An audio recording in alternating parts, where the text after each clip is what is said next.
बिहार में नई सरकार का गठन का रास्ता तो साफ हो गया है कि 20 तारीख को नीतीश कुमार एक बार फिर से शपथ ले सकते हैं, लेकिन उससे पहले कई मामलों को लेकर खींचतान बनी हुई है। जेडीयू और बीजेपी के बीच टेंशन ऐसी है कि रात को चार्टर्ड प्लेन से ललन सिंह और संजय झा दिल्ली गए। ये कहा जा रहा है कि बीजेपी के बड़े शीर्ष नेताओं के साथ उनकी मुलाकात होनी है। ये भी कहा जा रहा है कि अमित शाह से उनकी मुलाकात होनी है, सरकार के गठन को लेकर और मंत्रिमंडल किस तरीके का होगा इसे लेकर बातचीत होनी है। लेकिन इस विवाद की जड़ क्या है, बात फंसी कहाँ है?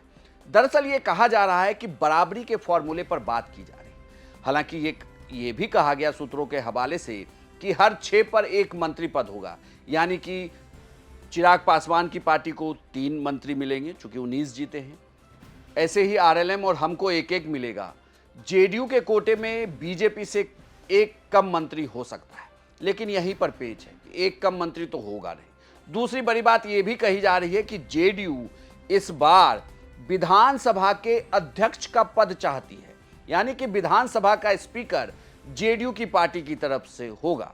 लेकिन अगर आप 2020 के फॉर्मूले को देखें तो ऐसा था नहीं। उस वक्त क्या था कि बीजेपी के पास अध्यक्ष का पद था और विधान परिषद के अध्यक्ष का पद जेडीयू के पास था।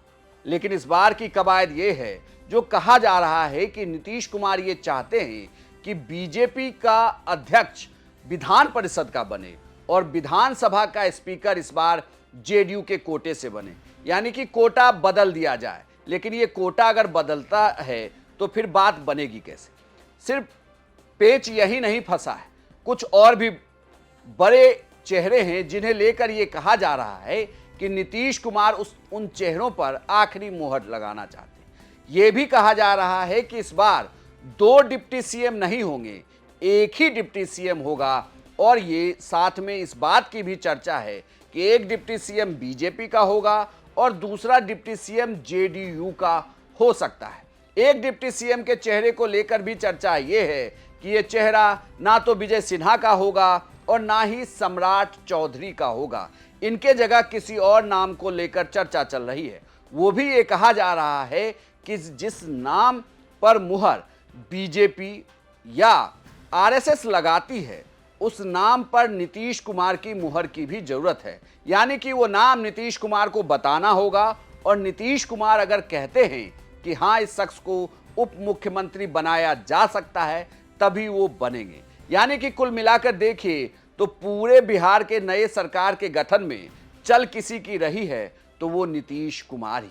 जिस नीतीश कुमार को लेकर कहा जा रहा था कि ये चुनाव आखिरी चुनाव होगा और इस बार बिहार में महाराष्ट्र जैसा खेला हो सकता है, लेकिन आप देखिए कि चुनाव परिणाम आने के बाद नीतीश कुमार पूरी तरीके से एक्टिव हैं। इतना ही नहीं, सरकार के गठन में सबसे ज्यादा उनकी ही चल रही है।